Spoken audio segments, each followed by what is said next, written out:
Vamos a continuar pensando en métodos para resolver sistemas no lineares.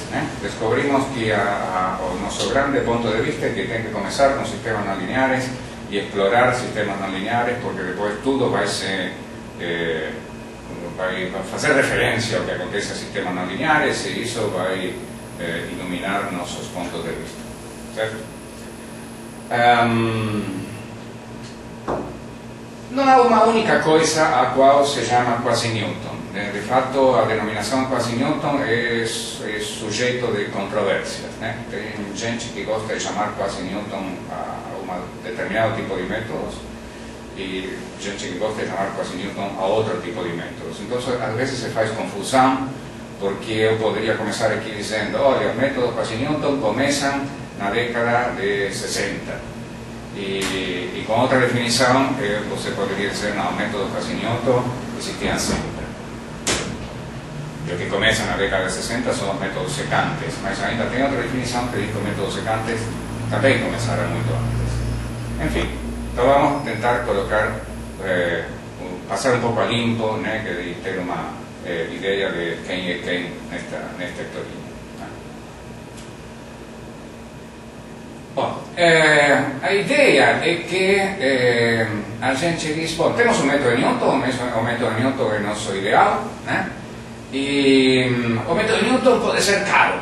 Essa é a história de sempre, a história meio bobinha que todos os livros contam. O método de Newton precisa de calcular as derivadas e precisa de resolver um sistema linear. Em situações críticas, isto pode ser espantosamente caro, e isso motivou que as pessoas inventassem os métodos quasi-Newton. Essa é a história oficial, digamos. E então, quando você pensa: bom, se eu quero substituir o método de Newton por uma coisa mais barata, a primeira coisa que você pensa é: bom, não quero usar derivadas, não quero calcular derivadas, me dá muito trabalho calcular derivadas, alguma coisa assim. Então vou substituir as derivadas por diferenças finitas. Então isso me dá o que se chama método de Newton discreto. E segundo uma das possíveis definições de quasi-Newton, o método de Newton discreto é um método quasi-Newton. Porque é um método onde, na iteração de Newton, se substitui a matriz por outra matriz que simula, de alguma maneira, o jacobiano verdadeiro. Então vamos colocar aqui: Newton discreto. Então, Newton discreto seria a iteração dada por xk mais 1 igual xk. Vou colocar aqui puro, aquela história de puro, que se a gente não se preocupa pelo passo, mas se a gente tem que se preocupar, fazemos alguma coisa. Então, xk menos b inversa de bk vezes f de xk, onde bk é uma discretização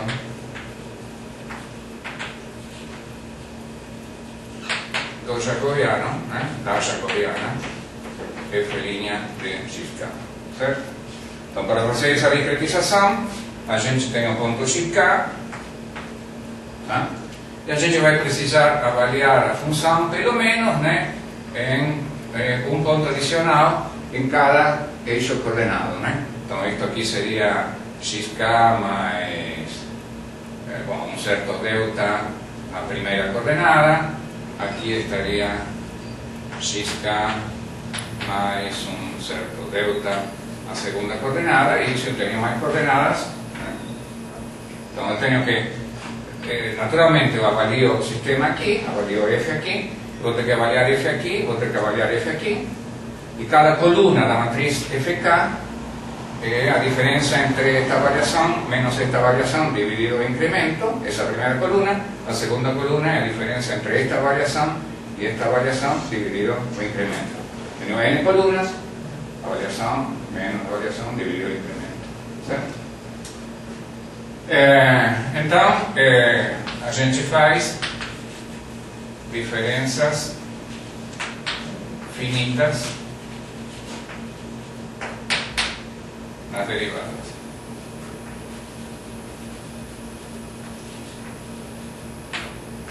Bom, qual é a vantagem disto? A vantagem é que, bom, você não calcula derivadas, não precisa se preocupar por calcular derivadas. Então, a gente poderia dizer o seguinte: olha, se você está resolvendo um problema sério, que você está realmente preocupado por resolver esse problema, você vai calcular as derivadas, certo? Mas se você está fazendo ensaios, experimentos, uma coisa assim, tudo bem, você não vai calcular as derivadas, você vai ter uma única rotina que calcula a derivada por diferença finita, se vai fazer seus experimentos com essa rotina, e isso está bem, né? O método de Newton discreto, pegando incrementos pequenos, do ponto de vista de velocidade de convergência, de eficiência, nesse sentido, muito parecido com o método de Newton, né? A gente espera que, via de regra, o número de iterações que o método de Newton discreto demora a convergir é igual, igual, um pouquinho mais que o método de Newton, né?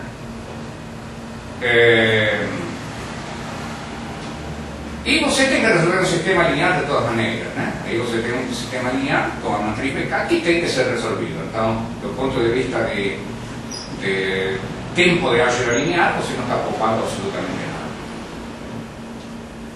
Bom, a maior tragédia do método de Newton é que ele tem diferenciação numérica, né? Todas as pessoas que fizeram um pouco de cálculo numérico, alguma ideia de quais são as operações numéricas boazinhas e quais são as operações numéricas ruins, sabe que, bom, integrar é uma operação boa do ponto de vista numérico e fazer derivadas é uma operação espantosa do ponto de vista numérico, né? Então, o que é fácil do ponto de vista analítico é difícil do ponto de vista numérico e vice-versa, né?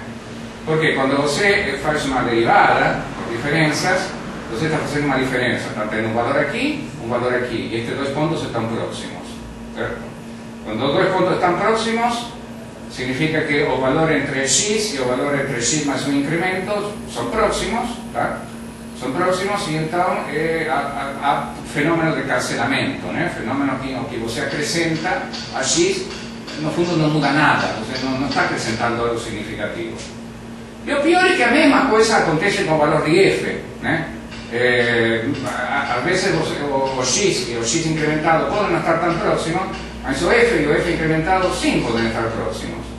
Então isso te pega de surpresa, porque eu posso controlar que a diferença entre o x e o x incrementado não seja muito pequena, porque bom, isso eu que programo. Então digo, bom, ok, a diferença entre x e x incrementado seja da ordem de 10 elevado a 4. Tá bom, eu programo e eu decido isso. Mas eu não controlo, no meu programa eu não controlo qual é a diferença entre o f no x e o f no x incrementado.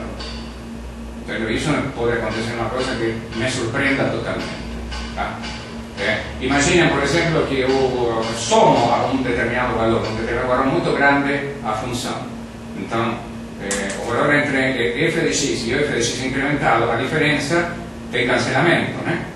Certo? Ou seja, eu tenho o valor 3,1 menos 3, ou essa diferença dá 0,1. Agora, se eu faço 10 elevado a 20 mais 3,1, é um número, menos 10 elevado a 20 mais 3, tá? A diferença entre essas duas coisas é zero em ponto flutuante, tá? Essas coisas que pegam de surpresa, porque você não vê, né? Que você faz um programa, você está avaliando a função e você não sabe o que vai fazer ali, né? Então tem toda uma arte, né? Uma arte inglória, né? Condenada ao fracasso, porque não há uma forma que conserte todas as desgraças possíveis, né? Diferenciação numérica é uma coisa chata, né? Realmente chata. Bom, mas aí tem o método de Newton discreto repito, tem algumas pessoas que diriam não, isso não é método quasi Newton, isso é outra coisa, mas desde o ponto de vista que diz, olha, quasi Newton são todos os métodos deste tipo, Newton discreto também é quasi Newton, tá? Em inglês tem gente que prefere chamar a isso de Newton-like, mas a gente não pode ser Newton-like em português, vamos dizer o quê? Em vez de Newton-like, como traduz isso, né? Tipo Newton. Felipe resolveu a situação. Chama tipo Newton e não tem mais correto. Bom, então podemos dizer então que o método de Newton discreto existiu sempre, tá? Essencialmente sempre, não foi inventado, digamos, é uma coisa natural. Depois temos os métodos, vamos colocar aqui, antigos, métodos secantes.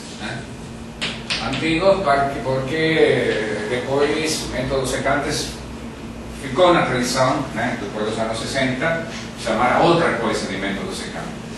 Então, os antigos métodos secantes, que essencialmente são muitos métodos que a gente encontra no livro de Ortega y Reinbold. Lembre que o livro de Ortega y Reinbold é de 1970. Então, os antigos métodos secantes são métodos que dizem assim: olha, vou usar a informação no ponto onde eu estou e vou usar a informação nos pontos anteriores, não sei quantos, alguns pontos anteriores. Então, o antigo método secante mais radical foi o método que diz: olha, vou usar a informação em XK e vou usar a informação nos N iterandos anteriores, em todos os N iterandos anteriores. E meu modelo, digamos, o modelo linear que vou usar vai ser um modelo que interpola o sistema no ponto atual e nos N pontos anteriores. Ou seja, se estou em duas variáveis, aqui eu tenho o ponto XK, aqui eu tenho o ponto anterior XK menos 1, e aqui eu tenho o ponto anterior XK menos 2, certo? Então eu vou fazer um modelo linear, que interpola F neste ponto e neste ponto. E vou zerar esse modelo linear. Não vou colocar as fórmulas, mas isso resulta um método deste tipo também. Resulta num método deste tipo, onde a matriz BK, bom, você tem que calcular qual é a matriz BK nesse caso. Então, este método, que usa os valores da função nos N pontos anteriores, se chama método secante sequencial. O método secante de N mais 1 pontos. Porque aqui estou em R2, então tenho o ponto atual e tenho N pontos anteriores. Com esses N pontos anteriores, eu consigo interpolar uma função, e o próximo ponto vai ser o zero dessa função, e tenho uma fórmula deste tipo. Certo? Bom, este método, o método Newton discreto, ele não dava nenhuma poupança em termos de álgebra linear. A álgebra linear é exatamente a mesma que a álgebra linear do método Newton. O método de secante sequencial sim dá uma poupança em termos de álgebra linear. Por quê? Entre uma BK do método secante sequencial e outra BK do método secante sequencial, o que muda é uma coluna. Então você pode programar de maneira que o que muda é uma coluna. Então, se você tem uma fatoração de uma BK nesse método e você tem a fatoração da BK seguinte, você pode obter a segunda fatoração em função da primeira com trabalho computacional de ordem de n quadrado. Lembrem que as pessoas que fizeram programação linear, que imagino que devem ser todas, todas fizeram programação linear, sabem que isso é o que se faz em programação linear. Programação linear, você tem o tempo todo você está mudando de base. Quando muda de base, você substitui uma coluna por outra coluna. Quando você substitui uma coluna por outra coluna, há uma série de coisas que se fazem para não refatorar a matriz. Em vez de refatorar a matriz, você faz uma atualização da fatoração da matriz que já tem. Tem uma série de métodos que fazem isso de maneira eficiente. Quando você faz isso daí, a BK ela fica eliminada logicamente? A BK fica, bom, quer dizer, há problemas de degeneração em todas partes, tá certo? Ou seja, pode não existir a BK também. Poderia ser que não exista. Não vou entrar nesses detalhes aí. Tem que ter cuidado, tá? Tudo isso tem que ter cuidado. Estou falando assim falando rapidamente, toda implementación específica de un método de ese tipo tiene que tener una serie de cuidados, si no, coisa puede degringolar, digamos. Entonces, o esencial da coisa é essa, né? O método de secante sequencial. Veja, a única coisa que ele faz em cada integração é avaliar o sistema, né? Avaliar F, tá? E usa as avaliações em N pontos anteriores, monta uma matriz e fatorar a nova matriz sempre tem um custo de O de N quadrado em relação para obter essa fatoração, conhecendo a fatoração da matriz anterior. É muito parecido ao que acontece em programação linear. Mas tem problemas, né? Tem problemas. O problema mais fácil de imaginar do método secante sequencial é o seguinte: imaginem que você tem uma função com uma componente que é linear, tá? Uma das componentes é linear, tá? E bom, você começa de maneira muito afortunada, tá? Tipo, sei lá, que se, logo de cara, a primeira iteração está num zero dessa componente linear, né? Ou seja, tá? Se satisfaz essa componente linear na primeira iteração, tá? Bom, é natural que em todas as iterações posteriores essa componente linear também seja satisfeita. De fato, isso que acontece, sempre vai ser satisfeita e essa componente linear é igual a zero, tá? Bom, mas se em todas as iterações anteriores a componente linear é satisfeita, você tem que todos os iterandos ficam no mesmo hiperplano, tá? Se todos os iterandos ficam no mesmo hiperplano, a matriz de incrementos é singular, tá? E aí, bom, que se aparece singularidade, degeneração, aí você tem que regular e fazer alguns consertos, tá? O método secante sequencial tem uma ordem de convergência. Se tivesse ordem de convergência 2 seria maravilhoso, porque teria a mesma ordem de convergência que o método Newton. Mas ele não tem ordem de convergência 2, tem uma ordem de convergência, quando está tudo bem, né? Superlinear, e superlinear não simplesmente superlinear com uma ordem de convergência que é um pouco maior que 1. O fato é a raiz do polinômio t elevado a n mais 1 menos t a n menos 1 igual a 0. Tá?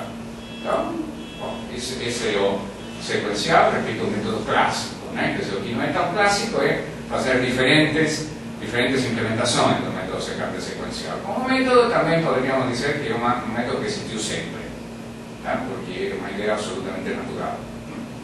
Só uma coisa, esse problema que você falou não resolve, tipo, jogando aquela variável fora e continuando? Sim, mas você nunca... Claro, quer dizer, digamos, o caso de ter uma componente linear é um caso limite, né? Que você poderia dizer, eu sei, quando isso acontece eu faço isso. Mas isso pode quase ser assim, né? Então, no caso limite, singularidade. No caso quase, mau condicionamento. Então, digamos, isso é essencialmente o que caracteriza um método instável. O que é um método instável? Um método instável é um método que pode se comportar mal em problemas bons, né? Esse é um método instável, né? Porque comportar-se mal em problemas ruins é normal, né? Se comportar mal em problemas bons, isso é próprio de um método não estável, né? Então, o método secante sequencial, nesse sentido, não é um método estável, né? Porque problemas que são bons, ele pode patinar, né? E você tem que fazer alguma maracutaia para colocar ele no seu uso. Bom, então, e há outros métodos secantes, né? Outros métodos secantes clássicos, digamos, outros antigos métodos secantes, que se baseiam em usar a informação dos pontos anteriores de diferentes maneiras, né? Usar dois pontos novos em cada iteração, por exemplo, né? Esse também é um método secante. Você pode dizer, por exemplo, bom, vamos fazer uma coisa cíclica, né? Enfim, todo esse tipo de coisas é factível de ser feito, né? Todo esse tipo de escolha de pontos anteriores. E meio que a gente tem que ter presente que essas coisas existem, estão disponíveis, é algo que de vez em quando a gente pode fazer. Podemos ter problemas particulares, podemos ter famílias de problemas onde é conveniente fazer isso, né? Estes métodos, os métodos antigos, métodos secantes, não são métodos já que você vai encontrar programados para serem usados e tal, mas são ideias que é sensato ter em conta que estão aí e que de vez em quando sim podem ser para determinados problemas a melhor ideia possível, né? Para ter em conta. aqui posso passar aos modernos métodos secantes,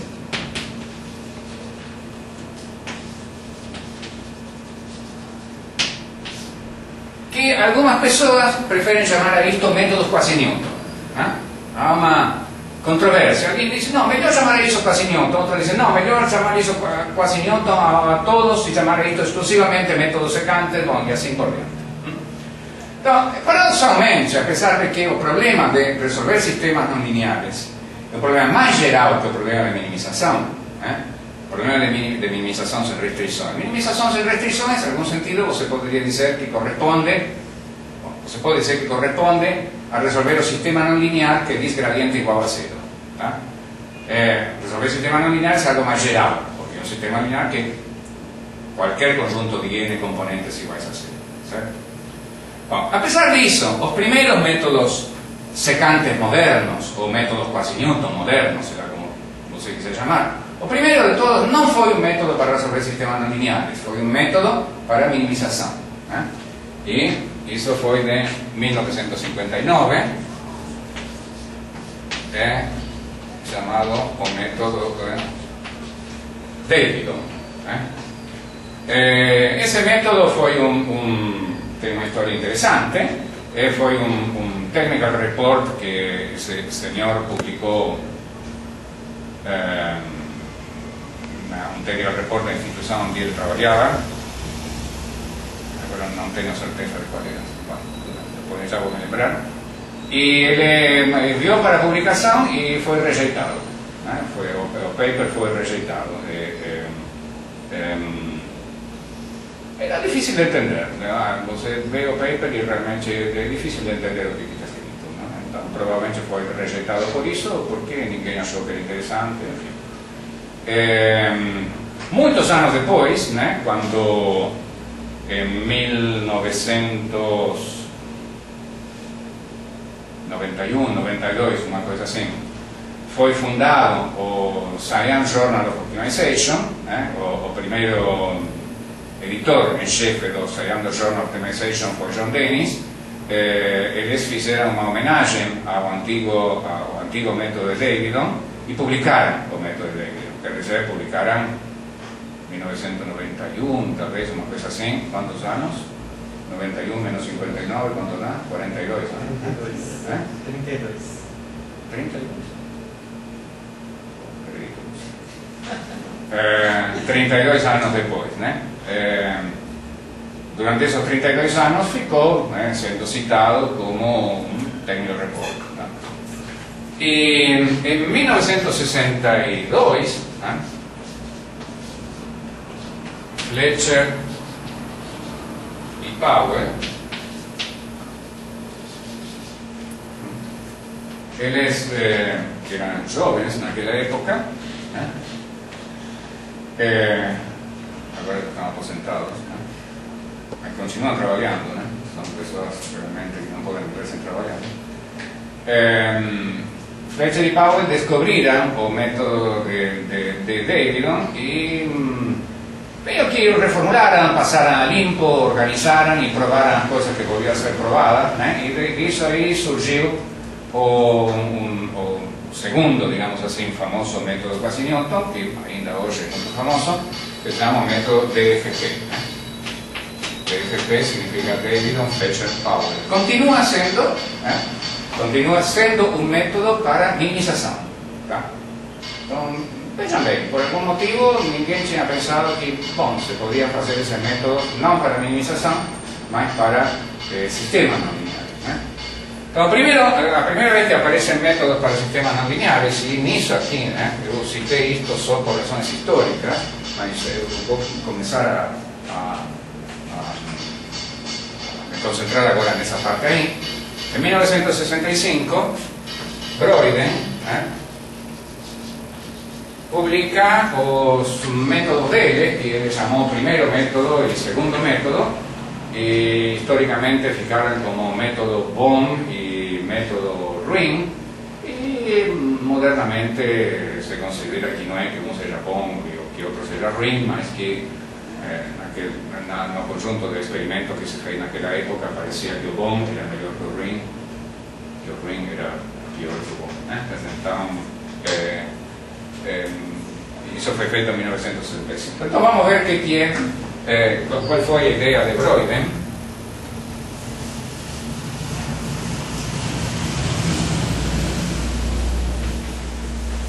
Qual foi a ideia de Broyden? Bom, Broyden dice, bom, eu tenho um ponto XK aqui, né? Aí calculei XK mais 1 e agora eu quero calcular a matriz BK mais 1, que vai ser a matriz, quer dizer, calculei XK mais 1 a partir de XK, calculei com uma fórmula assim, né? XK menos BK menos 1 F de XK. Calculei por uma fórmula assim. Agora calculei XK mais 1 e eu quero dizer, bom, o que vou usar como próxima matriz? Qual vai ser a matriz BK mais 1 que vou usar? Tá? Então Broyden diz assim, bom, há um princípio básico que diz economia, né? Quer dizer, o princípio básico de economia é não faça coisas malucas, né? Quer dizer, não faça, procura resolver as coisas de maneira estável, né? Quer dizer, não pule para qualquer lugar, né? Então, se você está pensando que quer construir a matriz BK mais 1 e tem a matriz BK, né? A ideia que surge é a seguinte, bom, eu vou tentar que a matriz BK mais 1 seja o mais próximo possível da matriz BK, mas satisfazendo alguma equação nova, tá? Usando a informação que eu tenho em BK mais 1, certo? Então, eu sempre estou trabalhando com um modelo linear, tá? Quando eu construo o ponto XK mais 1, eu vou querer usar outro modelo linear. O que eu vou querer do novo modelo linear é que ele interpole nos pontos XK e XK mais 1. Isso que eu vou querer. Tá? Então vou querer um modelo linear que interpole nos pontos XK e XK mais 1. Mas qual vai ser esse modelo linear? Bom, a ideia de Broyden foi, eu quero que seja o modelo linear mais próximo do que eu usei na iteração anterior. Em uma variável, quando você quer interpolar entre dois pontos, existe uma única reta que passa por dois pontos. Interpolar entre dois pontos, certo? Não há mais uma reta que passe por dois pontos. E em variáveis, se eu tenho um valor de um operador aqui e outro valor de um operador aqui, existem muitos operadores que interpolam, né? Quer dizer, muitas funções que passam por esses dois pontos, certo?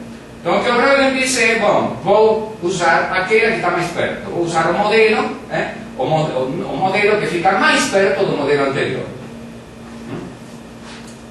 Então, ele descobriu que a condição de interpolação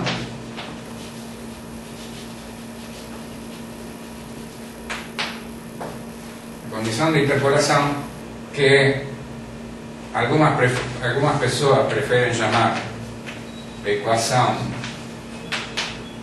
quasi-Newton, aqui está a polêmica de denominação, né? Equação quasi-Newton, e outras pessoas preferem chamar equação secante,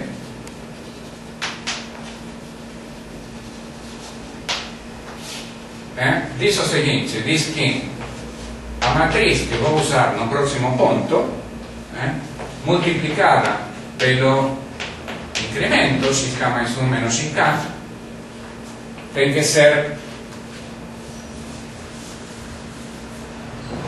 igual a f de xk mais 1 menos f de xk. Então, esta equação, que, lógico, aqui a incógnita é BK mais 1, esta equação garante que o modelo em xk mais 1 vai interpolar em xk e xk mais 1. Ou seja, que quando eu resolvo o sistema correspondente, vou estar resolvendo com um modelo que realmente interpola nos pontos xk e xk mais 1. Também então se chama equação secante. Bom, vamos colocar um pouco de letrinha aqui, vamos chamar isto aqui de SK, vamos chamar isto aqui de YK, de fato essas são as letras usuais que se usam, tá? E o que acontece quer dizer que eu quero a matriz B mais próxima de BK, ou seja, eu quero minimizar a norma de B menos BK sujeita que se satisface a ecuación secante, aquí esta norma puede ser tanto a norma de Frobenius, a soma de cuadrados o a norma a dois, a duas valem uma coisa. Tem uma fórmula fechada, que a gente consegue dizer, bom, esta é a fórmula, tá? E a fórmula é que BK mais 1 é igual a BK mais YK menos BK SK vezes SK transposta dividido SK transposta SK. Então, esta fórmula me dá a solução deste problema. O problema de minimizar a distância entre B e BK sujeita que a equação secante se satisfaz. Tá? E isto define o método de Breuil-Bohm. Tá? Este é o método de Breuil-Bohm.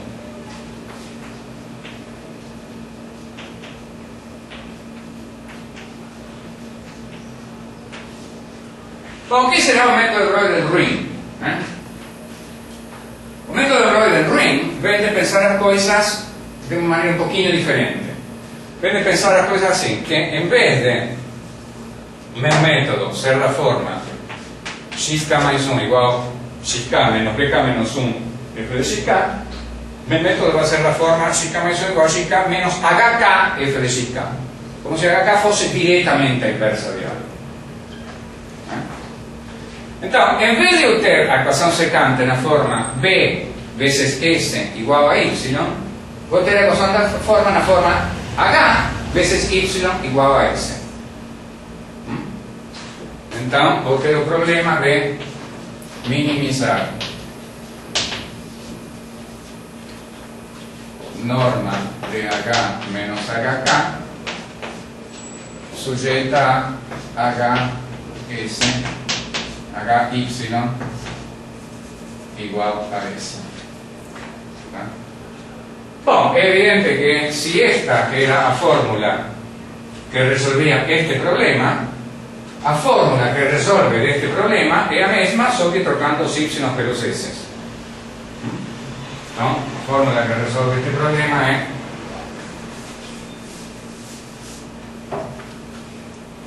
HK mais 1 igual a HK mais S menos HKY vezes Y resposta. Estou tirando os Ks porque atrapalham, né? Dividido Y transporta Y. Ok, vocês gostariam de saber, lembra aquelas propriedades que a gente falava de invariância, né?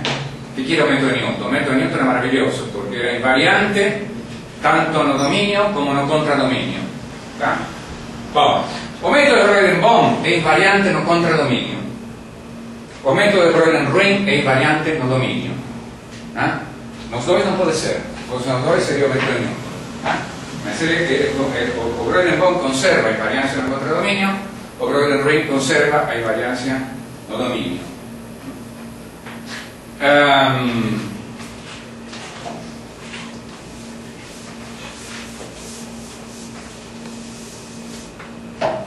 Bom, muito bem. O que Breuil pensava? O que Breuil pensava sobre as propriedades de convergência dos métodos dele? As propriedades de convergência do método Breuil-Bohm e Breuil-Ring são essencialmente as mesmas, né? Então, de vez em quando se fala do método Breuil, falo de deles, né? Mas são as mesmas propriedades. É mais fácil pensar em termos de propriedades no Bohm, né? Bom, Breuil sabia, na verdade foi provado mais ou menos logo no início, que o método tinha convergência local. Em que sentido? Convergência local em quasi-Newton, ou em métodos secantes, neste sentido. Se eu tenho uma solução, se o ponto inicial está suficientemente perto da solução, e se o B inicial, ou H inicial, está suficientemente perto do jacobiano na solução, então o método converge na solução. Tá? Veja, há duas localidades aí. Né? Localidade em relação ao ponto e localidade em relação ao jacobiano. Se o ponto está perto da solução e o jacobiano está perto do jacobiano da solução, o método de Newton converge. Além disso, ele converge superlinearmente. O que significa superlinearmente? Significa que o erro na iteração K mais 1 dividido o erro na iteração K tende a 0. Em outras palavras, o limite, quando K tende a infinito, de xk mais 1 menos x estrela dividido xk menos x estrela igual a 0. Esto aquí es superlinear.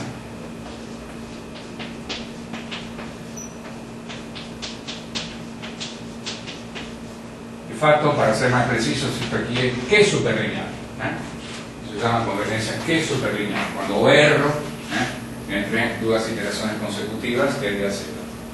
A otro concepto de superlinearidad que se llama R superlinear. No precisamos pensar en eso. Molto bene, in 65, 66, 67 tal, che se proprio Broyden escreveu o seguinte, há um paper de Broyden onde ele diz o seguinte: bom, lamentavelmente, os meus métodos, quando a gente aplica a sistemas lineares, ele não tem convergência finita, ele demora, converge localmente, sei lá, ok, papapá, a demora infinita, iterações, blá, blá, é um método iterativo. Não tem convergência finita. O engraçado é que o método de Broyden sim tem convergência finita para sistemas lineares, e isso foi descoberto muito tempo depois. Isso foi descoberto talvez em 1977, por aí. Então, vamos colocar aqui tentativamente 1977, não tenho certeza, por um cara chamado David Gay. David Gay é o cara que faz, que é o dono do sistema AMPL, o cara que criou o sistema AMPL, que muitos de vocês devem conhecer. Conhecem? Quem conhece? Bom, uma quantidade significativa de pessoas conhecem. Bom, mas ele estava, David Gay, na época em que ele fazia doutorado, orientado por, deve ser antes, talvez seja 75. Ele fazia doutorado orientado por John Dennis. Uma das coisas que ele fez é provar que se você aplica o método Broyden a um sistema linear, você tem convergência em, no máximo, 2n iterações. É uma coisa realmente surpreendente, porque ninguém imaginava que isso seria assim, e de fato é uma coisa que não teve grande repercussão. Quer dizer, simplesmente isso é assim. É engraçado, quer dizer, o fato dessa descoberta de Gay, é engraçado porque a gente consegue imaginar e nos ensina alguma coisa sobre como que a gente tem que proceder muitas vezes em cálculo numérico, otimização numérica. Como foi que David Gay imaginou esse resultado? Como vocês acham que foi? Eu não perguntei para David Gay isso, mas eu tenho certeza de como foi. Não pode ter sido de outra maneira. Como pode ter sido isso? Ele não conseguiu provar para linear. Não, com certeza não foi assim. Quer dizer, eu tenho certeza que não foi assim. Como pode ter sido que alguém descobre que o método tem convergência finita em 2n iterações para sistemas lineares? Por que 2n? Por que não 3n? Por que não n? Por que não n sobre 2 ou 57n? Um monte de sistema Em média, são 2. Em média? Mais ou menos em média. Eu tenho certeza do que aconteceu e que ele resolveu programar o método, usar um programa e resolver um sistema linear.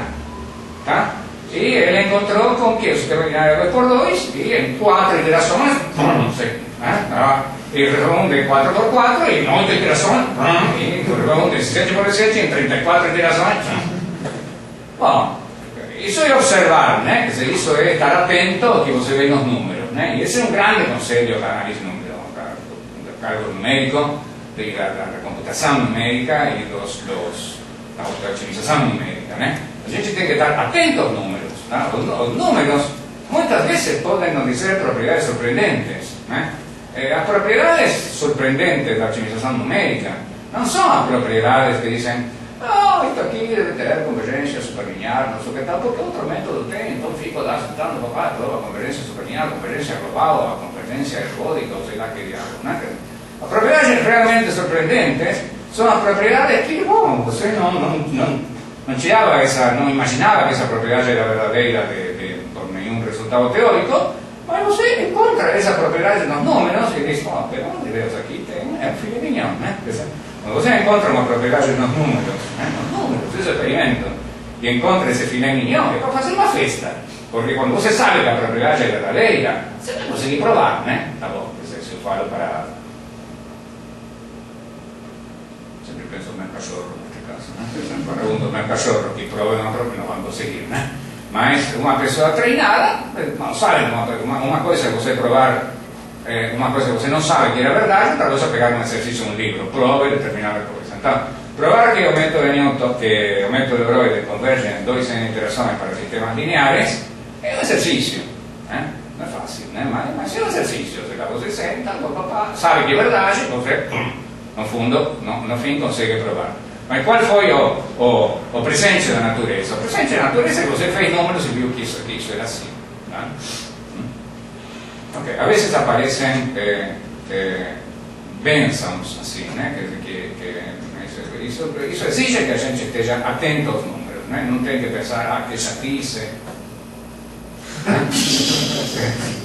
Sempre sobra para você, Felipe? Que chatice, que tem que fazer o número, não sei o que tal. Não é chatice, realmente é de onde a gente tira propriedades realmente interessantes. Bem,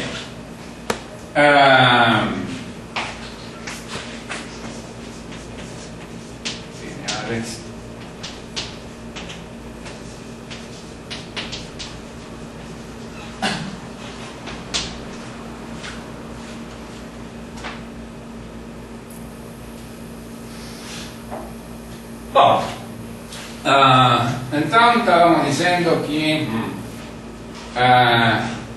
os métodos,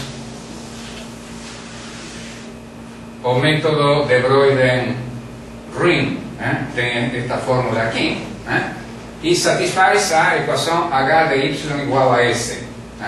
Na realidade, isso forma parte, o fato de que satisfaz essa equação, não que minimiza a norma, mas o fato de que tem esta forma e satisfaz esta equação, forma parte de uma propriedade mais geral, ou seja, qualquer método que tenha esta fórmula, V transposta aqui e V transposta aqui, independentemente do que seja V pode ser qualquer coisa. Qualquer método que tenha essa forma vai satisfazer a equação secante.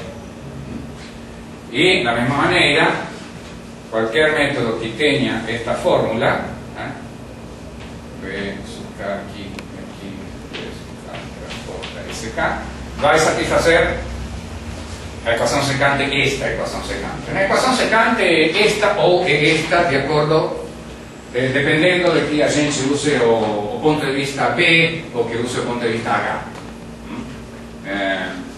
Então, naturalmente, o que aconteceu? Bom, aconteceu que o método Quasi-Newton dominaram assim, o panorama da otimização numérica durante mais ou menos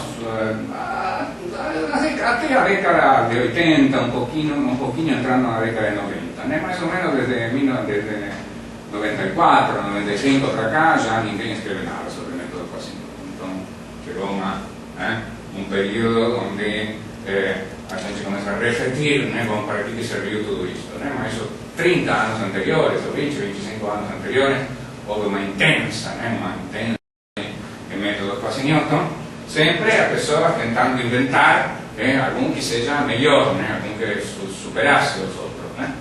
Então, uma fonte possível de superação é você dizer, bom, em vez de usar o tradicional do Broide, tanto seja o direto como o do inverso, vou usar uma alternativa. Há um par de métodos que foram introduzidos no nosso grupo, que, está bem, poderiam ser totalmente esquecidos. storia meio complicada aí, né? Quer dizer, porque há um site, vamos começar assim, há um site que eu recomendo a vocês, que é o site do professor Luxan, né? É muito fácil porque você coloca Luxan no Google e aparece o site do professor Luxan, não existem muitos Luxan. Luxan é um professor checo, né? Que ele, no site dele tem uma biblioteca de programa de otimização e tem uma biblioteca de teste de otimização. Está tudo muito bem documentado, está tudo em Fortran 77, como nós gostamos. E tem os testes aí, tem programas principais, tem exemplos, tudo sobre uma quantidade, não sobre todos os programas de otimização possíveis, mas uma quantidade suficientemente grande de problemas de otimização. E ele publicou, né, ou seja, esse trabalho, todos esses programas, essa biblioteca de programas, na realidade ela foi publicada, no sentido, a essência dessa biblioteca foi publicada num artigo de ACM Transactions on Mathematical Software, do ano 2009, portanto, um artigo muito recente, mas esse é o fruto de muitos anos de trabalho do Luxan e dos colaboradores dele. Então, um dos métodos que tem aí é um método que foi introduzido pela gente, tá? Que é um método quase ignoto introduzido pela gente, de fato introduzido por Mario Zambaldi, que foi um estudante meu, e por mim, na tese de doutorado dele. E o Luxan tem um trabalho, que publicou alguns anos depois disso, onde ele diz que... você conhece Mario Zambaldi? Onde ele diz que ele testa, faz uma série de testes de métodos quasi Newton, e ele diz que esse método é o melhor do que ele testou, no conjunto de... Não gostei muito disso, naturalmente, que não lhe pareceu que a conclusão era muito assim, firme, consistente e tal, mas eu adorei a conclusão, então, sei lá, sempre que tenho a oportunidade de citar esse trabalho, cito, né? Quer dizer, o Luxan disse isso, então, todo mundo fica contente por isso. Bom, e o método está aí, né? Quer dizer, que se chama inverse, né? Inverse column updating method.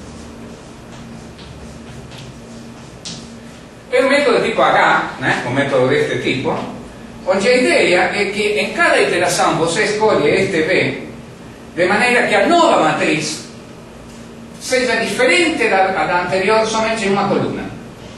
Tá? Então você muda, faz a mudança mínima. De algum modo, isso se relaciona com essa coisa que está de moda agora, de compressive sensing, não sei o que tal. Você muda o mínimo possível, né?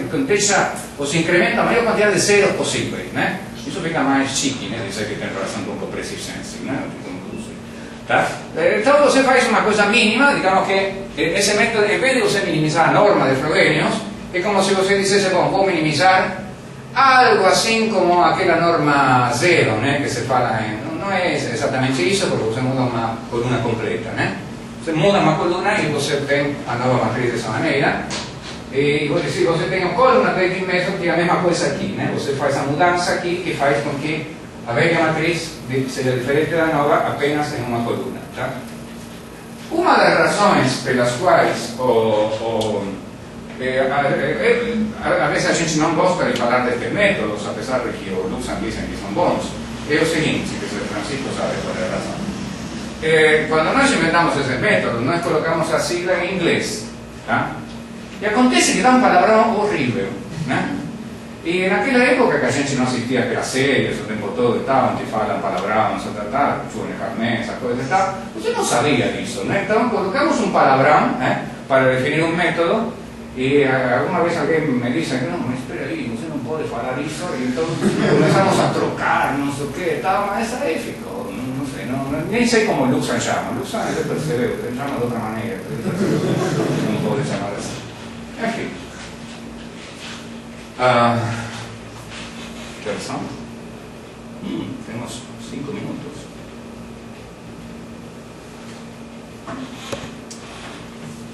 Bom, muito bem. Eu vou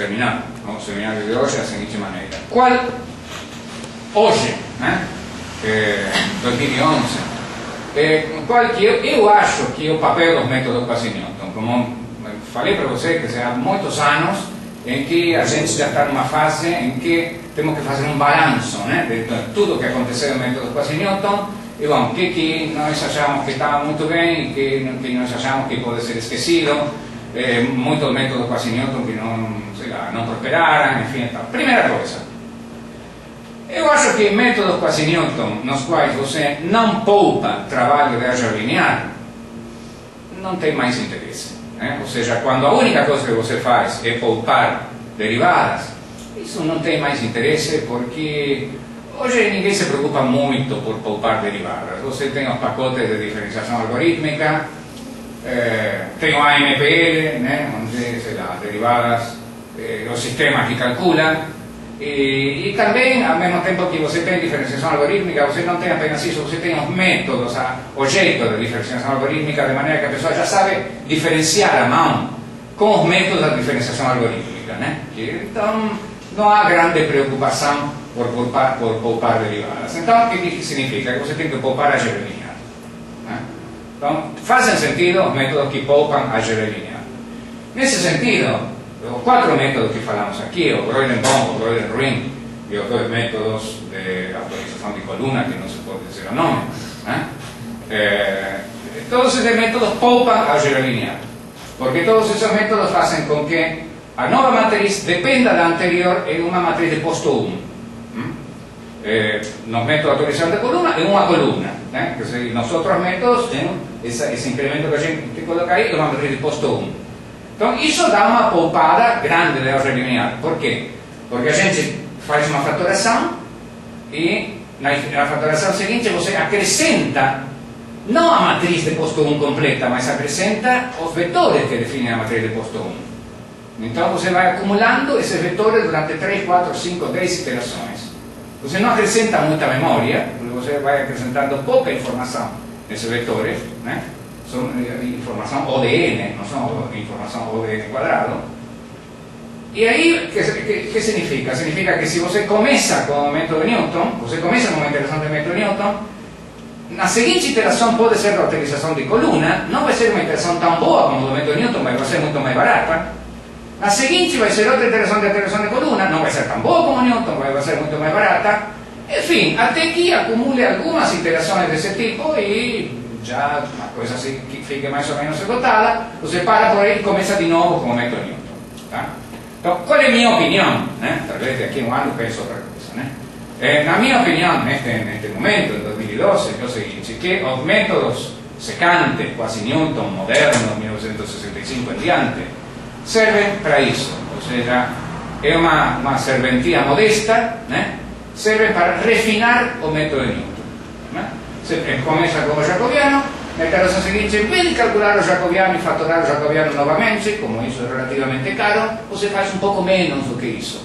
Né? O menos que você pode fazer é usar o mesmo jacobiano, mas isso talvez é pouco demais. Por sendo isto puro palpite, né? Quer dizer, não é uma coisa que tenha sido testada sistematicamente. Ninguém testou isso sistematicamente. Pode ser que alguém de vocês tenha testado. Mas não está testado sistematicamente, é o que eu penso. Né? Eu acho que fazer uma atualização de tipo Quasi-Newton, não simplesmente repetir o jacobiano anterior, deve ser uma melhorada não enorme, não fantástica, espetacular, mas significativa em relação tanto a usar o método Newton como a fazer sempre o mesmo jacobiano. Okay? Então, essa é a minha opinião atual sobre o que ficou, né, dos métodos Quasi-Newton modernos ou métodos secantes modernos. Pode parecer pouco, mas a vida é assim mesmo. Né? E talvez eu esteja enganado também. Acho que paramos por aqui.